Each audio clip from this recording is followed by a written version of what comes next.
Halo semuanya, perkenalkan nama saya Iputu Satya di Pramudana dari kelas 10 IPS nomor absen 11. Di sini saya akan mempresentasikan tentang materi atmosfer. Yang pertama, pengertian atmosfer. Atmosfer adalah selubung gas atau lapisan udara yang menyelimuti permukaan bumi. Gaya gravitasi memiliki peran penting dalam pembentukan gas di atmosfer. Sekitar 4,5 miliar tahun yang lalu, atmosfer terbentuk dengan didominasikan oleh hidrogen, helium, metana, dan amonia. Lapisan atmosfer diperkirakan memiliki ketebalan sekitar 500 km, dan di mana 99% gas yang menyusun atmosfer berada di bawah ketinggian 32 km.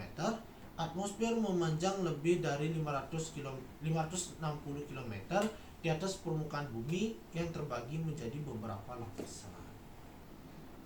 Lapisannya, gejala optik atmosfer. Kedua, faktor adanya interaksi antara cahaya matahari atau bulan dengan unsur-unsur yang terdapat di atmosfer. Interaksi dapat berupa penyebaran, pemantulan, dan pembiasan.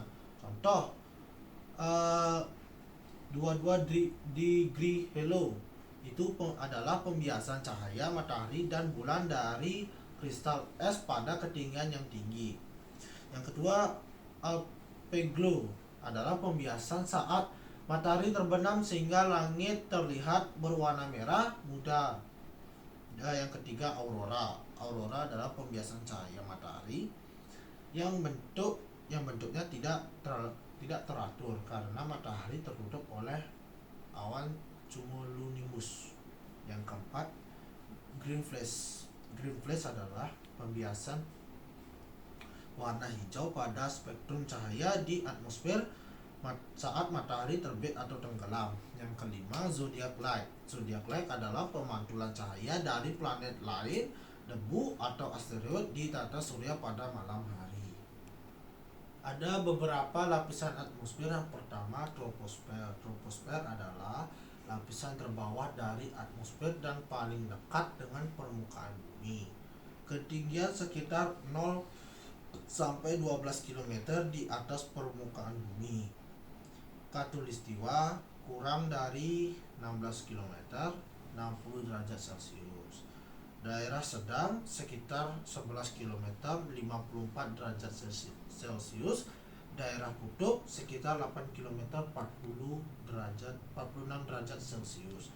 Terjadi peristiwa cuaca dan iklim, perubahan suhu, angin, tekanan udara, dan kelembapan udara. Untuk perubahan suhu, setiap naik 100 meter dari permukaan bumi, suhu udara turun 0,6 derajat Celcius. 80% dari seluruh gas penyusun atmosfer berada di lapisan atmosfer ini. Lapisan troposfer terdiri atas, yang pertama, plantair. Plantair jaraknya 0 sampai 1 km.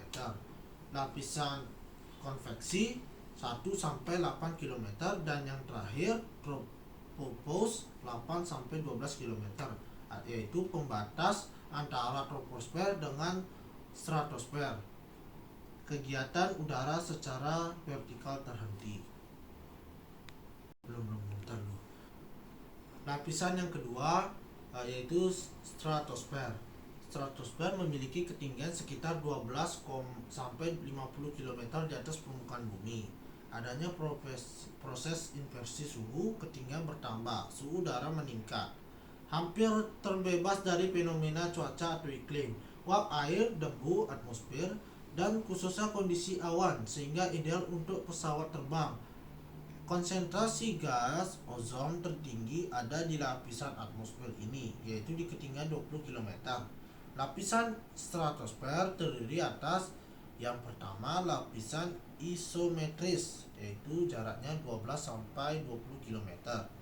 Dan yang kedua, lapisan inversi, jaraknya 20 sampai 35 km. Dan yang terakhir, lapisan inversi kuat, jaraknya 35 sampai 50 km. Lapisan stratopause, pembatasan antara stratosfer dengan mesosfer. Lapisan yang ketiga yaitu mesosfer. Mesosfer memiliki ketinggian sekitar 30-80 km di atas permukaan bumi.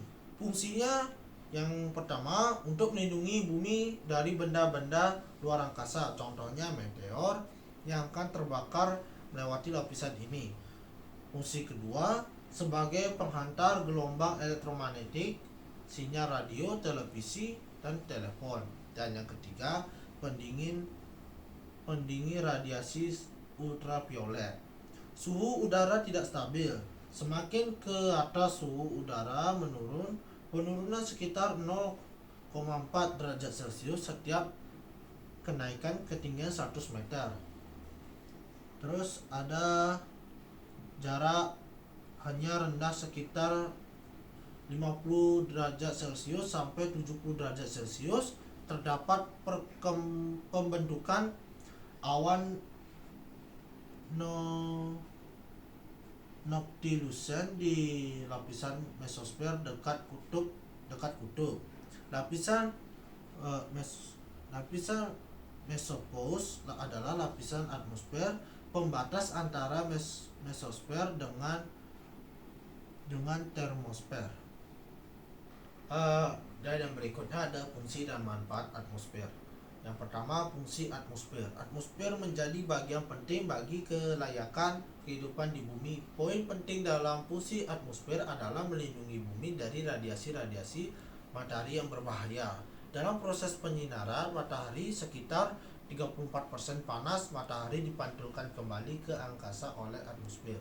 19% diserap atmosfer dan 47% mencapai permukaan bumi.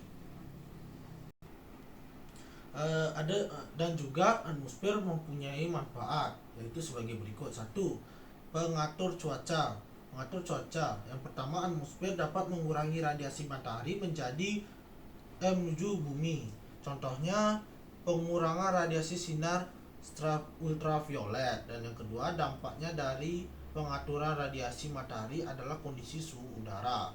Dan yang kedua, manfaatnya siklus hidrologi mempunyai manfaat, yaitu yang pertama, atmosfer menjadi media dalam rangkaian siklus hidrologi, contohnya penampung air sehingga air dapat didistribusikan secara merata. Dan yang kedua, contohnya perbedaan akan siklus hidrologi pendek, sedang, dan panjang. Manfaat ketiga yaitu penyedia gas. Yang pertama, atmosfer tersusun dari banyak gas. Beberapa gas dibutuhkan oleh makhluk hidup. Kedua, contohnya gas oksigen dibutuhkan manusia dan hewan, sedangkan karbon dioksida dibutuhkan tumbuhan. Dan yang keempat, manfaatnya tata surya. Pertama, berperan untuk melindungi bumi dari benda luar angkasa, misalnya meteor yang akan jatuh ke bumi.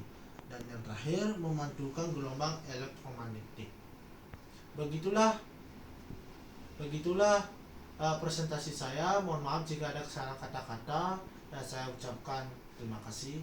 Para Santi, Om Santi, Santi, Santi.